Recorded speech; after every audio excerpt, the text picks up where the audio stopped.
प्यारे बच्चों, परीक्षा की घड़ियां जो जो नज़दीक आ रही हैं, आपके दिल की धड़कनें तेज होती जा रही होंगी। कल मैंने आपको इसीलिए गद्य के शॉर्ट क्वेश्चंस भेजे थे, कुछ इम्पॉर्टेंट क्वेश्चंस। आज पद्य पाठों के इम्पॉर्टेंट क्वेश्चंस यहाँ पर मैंने लिखे हुए हैं, उनको एक एक करके हम डिस्कस करेंगे।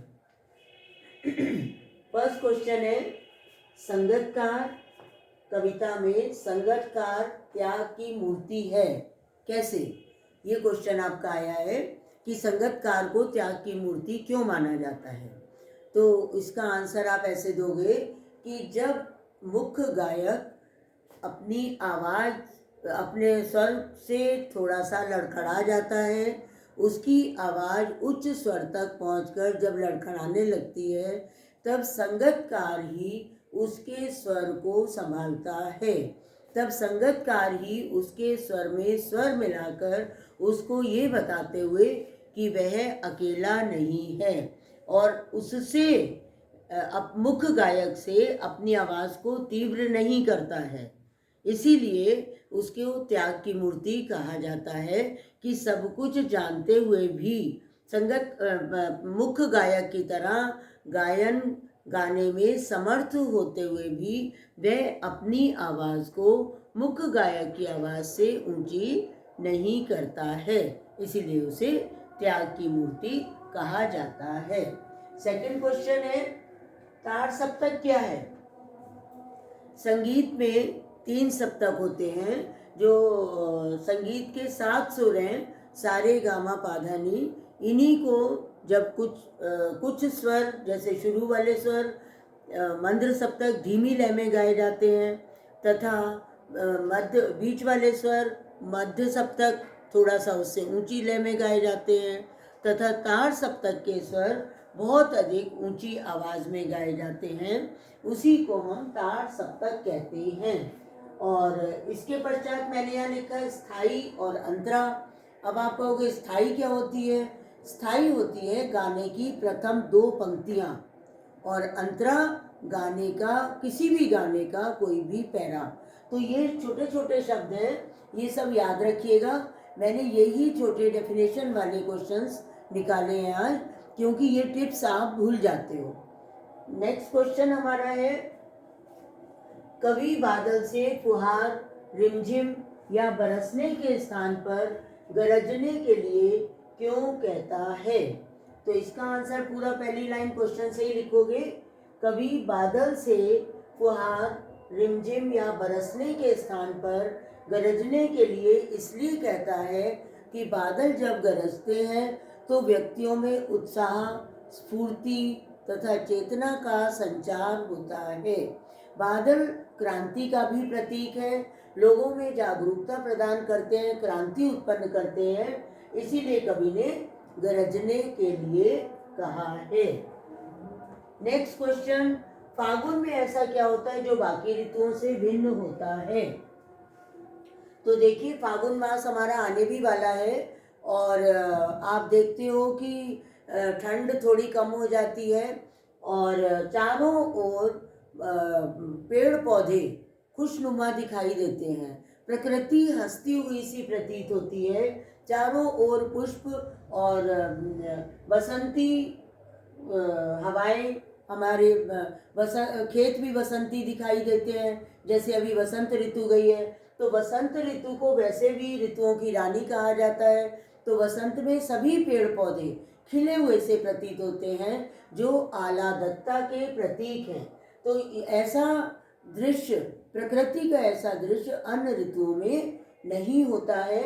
इसीलिए फागुन मास की विशेषता बताई गई है कि चारों ओर उल्लास, मादकता, हर्ष, हरियाली सभी कुछ छाया रहता है, जिससे व्यक्तियों के चित्त भी प्रसन्न रहते हैं। इसके बाद इसी कविता का है, अट नहीं रही है। कई बार हम इसी शब्द पे अटक जाते हैं कि अट नहीं रही है का क्या अर्थ है? अट नहीं रही है मीन्स समा नहीं पा रही है, अर्थात फागुन की इतनी अधिक सुंदरता है कि कवि के मन में समा नहीं पा रही है।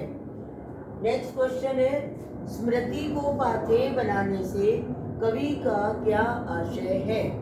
स्मृति मीन्स यादें, है ना। पाथे मीन्स हम कहते हैं उसको मार्ग का भोजन। स्पष्ट शब्दों में हम पाथे को कहते हैं रास्ते का भोजन, मार्ग का भोजन।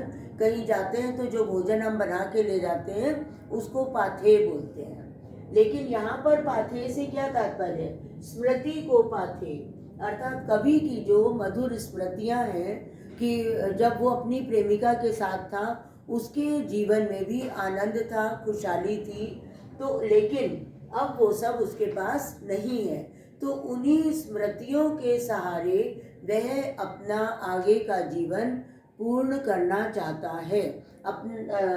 उन्हीं स्मृतियों को पाथे बनाकर अपने जीवन को खुशहाल बनाना चाहता है। तो अपनी बीती हुई स्मृतियों के सहारे जिंदगी काटना या बीती हुई प्रसन्नताओं का ध्यान रखकर, बीती हुई प्रसन्नताओं को याद रख के उन्हीं के सहारे आगे बढ़ते रहना स्मृति को पाथे कहलाता है। इसके बाद हम आ जाते हैं राम लक्ष्मण परशुराम संवाद के चैप्टर पर, जिसमें कई सारे ऐसे शब्द आए हैं जो बताए तो मैंने चैप्टर्स में तो कई बार बताए हैं, लेकिन फिर भी आपका ये रिकैप चल रहा है इसीलिए फिर से बता देती हूँ। कुम्मड़बतिया, कुम्मड़बतिया क्या होता है? कद्दू की बेल। कद्दू की बेल, जहाँ जो लक्ष्मण ने कहा है कि हम भी कोई कद्दू की बेल के समान नहीं है जो तर्जनी अंगुली दिखाते ही मुरझा जाए, तो उसने स्वयं को कद्दू की बेल के समान नहीं बताया है। फिर कौशिक किसके लिए आया है? विश्वामित्र के लिए। गाधी सुनु शब्द किसके लिए आया है? विश्वामित्र के लिए आया ये भी। भृगुवंश मणि शब्द किसके लिए आया है? भृगुवंश की मणि के समान, परशुराम जी के लिए। और क्षत्रिय कुल किसका था? रामचंद्र जी का। ओके, ये छोटे छोटे शब्द हैं, लेकिन जब क्वेश्चन छोटा सा आता है तो उसी में हम भूल जाते हैं और एक एक नंबर के ये क्वेश्चन आते हैं। उद्धव के व्यवहार की तुलना किस किस से की गई है? ये आपका फर्स्ट चैप्टर है सूरदास का। तो इसमें गोपियों ने उद्धव के व्यवहार की तुलना किस किस से की है? एक तो कमल पुरैन पात, कमल के पत्ते से की है कि तुम तो श्री कृष्ण के समीप रहते हुए भी उनके प्रेम से उसी प्रकार अछूते रहे जिस प्रकार पुरैन पात अर्थात कमल के पत्ते को अगर पानी में डाला जाए तो उस पर पानी की एक बूंद भी नहीं ठहरती है। दूसरी तुलना उसकी तेल लगी मटकी से की गई है कि जिस प्रकार किसी मटकी पर अगर तेल लगा हो और उसे पानी में छोड़ दिया जाए तो उसके ऊपर जल की एक भी बूंद नहीं टिकती है, ठीक उसी प्रकार तुम भी श्री कृष्ण के समीप रहते हुए उनके प्रेम में तनिक भी लिप्त नहीं हुए। नेक्स्ट क्वेश्चन, गोपियों के अनुसार राजा का धर्म क्या होता है? ठीक है, गोपियां राजधर्म पढ़ा रही हैं और बता रही हैं। गोपियों के अनुसार राजा का ये धर्म होता है कि वह अपनी प्रजा की रक्षा करे, प्रजा के ऊपर कोई अन्याय न होने दे तथा प्रत्येक कष्ट का निवारण करे।